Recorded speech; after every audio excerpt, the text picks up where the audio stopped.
In this lesson, we're going to learn how to create array lists or array lists. The array list is excuse me a second while I adjust my microphone.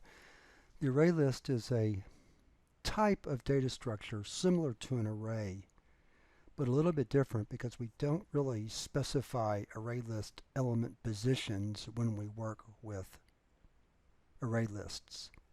You'll see more about how all that works in the next lesson. For this lesson, we're just going to concentrate on how to create an array list. So I'm going to show you a couple of different examples. The first thing we have to do, because the array list is not built in to Java, we have to import the correct library or class. And so we need an import statement above our program, and that's import. Let me just get this over a little bit so you can see it better. Import util.ArrayList. So that's the first thing that you have to do.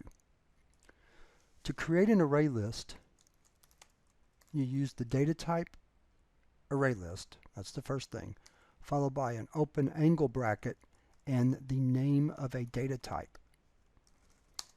So for example, let me finish this out, at least this part of it.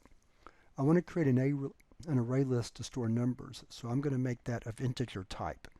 Notice I have to use the object integer with a capital I and not the primitive data type int.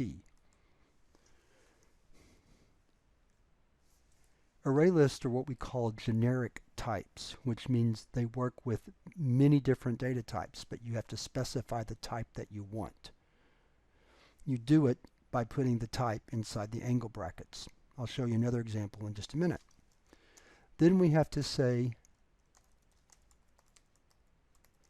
new array list and then integer again and then open and close brackets, because the array list object is part of a class, and classes have to be created via something called a constructor, and we create the constructor by writing new array list open angle bracket integer close angle bracket open close parenthesis.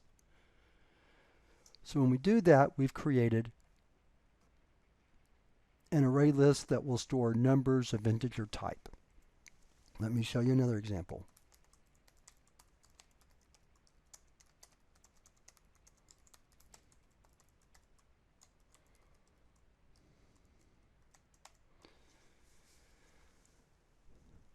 In this example, I've created an array list for strings called names, and I've said that I want to have 10 spots or 10 elements initially available for the array list. One of the nice things about array lists is that they grow and shrink on their own, unlike arrays, and it's one of the main advantages to using an array list, is we don't really have to worry about the size. So you really won't all that often need to use an initial, what's called a capacity, for your array list. You can just do like the first example here and leave it open. But if you want to try to reserve or conserve on memory usage, then you can specify a capacity, especially if you don't expect it to get larger than that.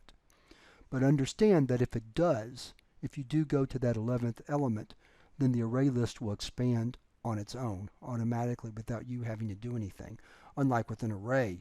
Whereas if you use up all 10 elements of an array, if you want to have an 11th element, you're going to have to create a new array with 11 elements and copy the old array elements into the new array.